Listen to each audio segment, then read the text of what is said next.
ओम शांति। 19 मई। आज बाबा एक बहुत ही सुंदर हम सबके काम की बात कह रहे हैं। मैं आया हूँ तुम्हारी ऊंची तकदीर बनाने, सुख शांति की तकदीर बनाने। मैं इस ब्रह्मा तन में आया हूँ। मुझे अपना शरीर नहीं है। मैं जन्म मरण में नहीं आता। मैं निराकार हूँ। मैं इस ब्रह्मा के तन में प्रवेश किया है। तुम्हें राजयोग सिखा रहा हूँ। दुनिया में कोई भी ये नहीं जानते कि राजयोग स्वयं भगवान ने सिखाया था, श्री कृष्ण ने नहीं। ऐसा भी नहीं कि मैंने कोई श्री कृष्ण के तन में बैठकर राजयोग सिखाया था, क्योंकि श्री कृष्ण जब है तब किसी योग सीखने की जरूरत नहीं है। इस योग से तुम पावन बनते हो। लोग तो गंगा में नहाने जाते हैं, लेकिन पानी से, कैसा भी पानी हो, आत्मा पावन नहीं बनती। उन्होंने सोचा पाप तो शरीर को लगे हुए हैं, धुल जाएंगे, लेकिन पाप आत्मा में रहते हैं। कर्मों का लेप छेप आत्मा को लगता है। आत्मा में सब कुछ रिकॉर्ड होता जाता है। तो भला वो नहाने से कैसे धुलेगा? आत्मा को तो जल भिगो ही नहीं सकता। तो बाबा शिव बाबा आकर राजयोग सिखाते और कहते हैं, आत्मा समझकर मुझे याद करो। तुम आत्मा हो, मैं तुम्हारा परमपिता परमात्मा हूँ। मेरे से बुद्धि योग लगाओ तो तुम्हारे जन्म जन्म के पाप कर्म नष्ट हो जाएंगे। तुम पावन बनकर मेरे पास आ जाओगे, मेरे घर में चलोगे। मुझे सबको घर में तो ले जाना है। इस कलयुगी पतित दुनिया को तो आग लगनी है। सब कुछ समाप्त हो जाएगा, फिर नई दुनिया आएगी। मैं कल्प कल्प आता हूँ। कल्प कल्प के संगम युग पर आता हूँ। मैं युगे युगे नहीं आता हूँ। हर युग में मैं क्यों आऊँ? कोई पतित नहीं। सतयुग त्रेता में, द्वापुर में भी पूरे पतित नहीं। तो मैं आकर क्या करूँगा? दुखी नहीं। तुम मुझे दुख हरता सुख करता कहते हो, तो जरूर मैंने आकर बहुत सुख दिया है, दुख हरे हैं। तो सतयुग त्रेता द्वापुर तक भी दुख थे ही नहीं।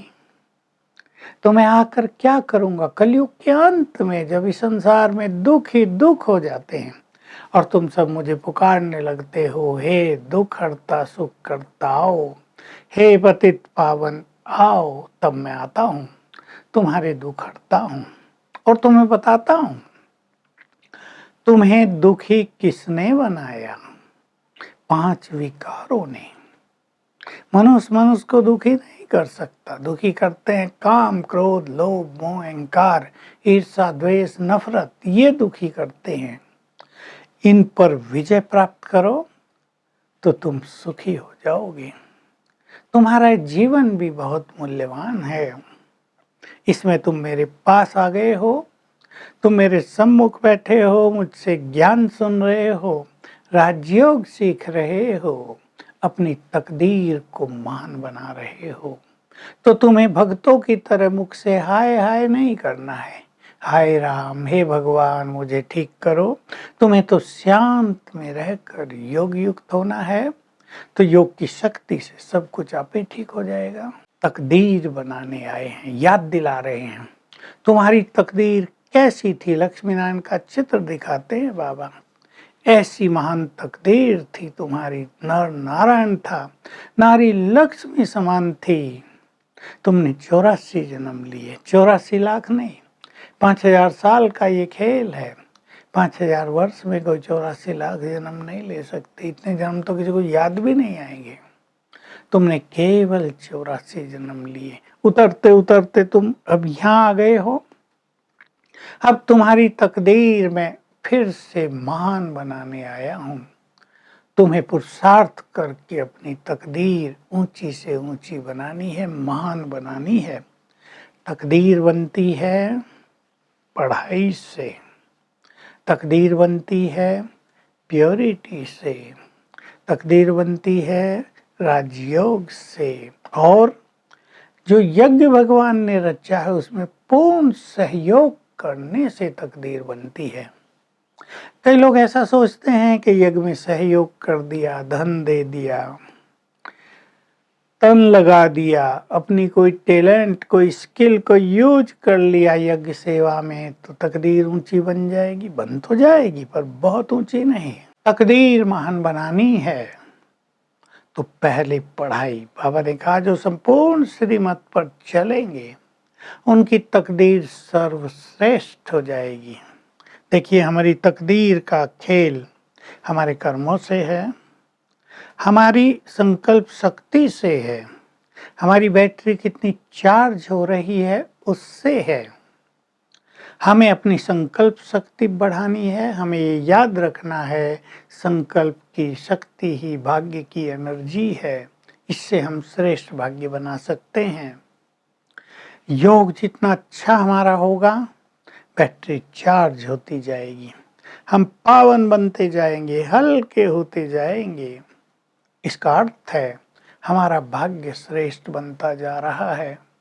एक मोटी सी बात देख लें, ज्ञान और योग के मार्ग पे चल के जो बहुत खुश हैं वो तकदीरवान हैं, उनकी तकदीर बहुत ऊंची है। दुनिया में भी जो बहुत खुश हैं, लोग सोचते हैं ना बड़ा तकदीरवान है। जिसको कदम कदम पे सफलता मिलती है उसको तकदीरवान माना जाता है। कम मेहनत, सफलता ज़्यादा।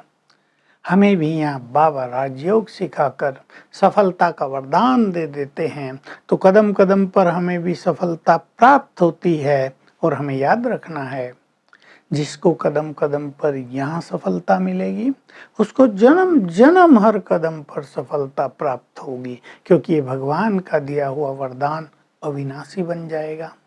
तो हम पढ़ाई पर बहुत ध्यान दें ताकि हमारे जीवन में शांति रहे, सुख रहे, हमारे विचार महान बनते जाएं, हम शक्तिशाली बनते जाएं। ये सब चीज़ें हमारी महान तकदीर का निर्माण करती हैं। तो ऐसा ना हो कि हम भगवान के पास भी आ गए, अब जब वो तकदीर बांट रहा है हम तकदीर लेने आ गए, लेकिन हम अपनी तकदीर महान न बना पाए, थोड़ी तकदीर बना पाए। हमें इस पे चिंतन करना है। वरदान है बुद्धि की प्रीत एक पिता से लगाकर हम जैसे उसके सम्मुख हैं ऐसा अनुभव करने वाले विजयी बनो। तो जिसकी प्रीत एक से होगी उसकी प्रीत इन पदार्थों में, वैभवों में, संसार में नहीं होगी। उनका तो हर कदम पर एक ही संकल्प होगा, एक तुम्ही के संग खाऊं, तुम्ही के संग बैठूं, तुमसे ही सर्व संबंध जोड़ूं। ऐसी आत्माएं माया को जीत कर विजयी बन जाती हैं। स्लोगन, विचारणीय स्लोगन है, चाहिए चाहिए। तो रहता ना, ये चाहिए ये चाहिए। ये संकल्प पाना भी रॉयल रूप का मांगना है, बेगर बनना है। तो आज हम अपनी तकदीर महान बनाने के लिए चिंतन करेंगे और लक्ष्मी नारायण का चित्र अपने सामने लाएंगे, अपने आदि स्वरूप को बार बार याद करेंगे। हम ऐसे महान तकदीरवान थे और अब बाबा आकर पुनः हमारी तकदीर ऐसी ही महान बना रहे हैं। ओम शांति।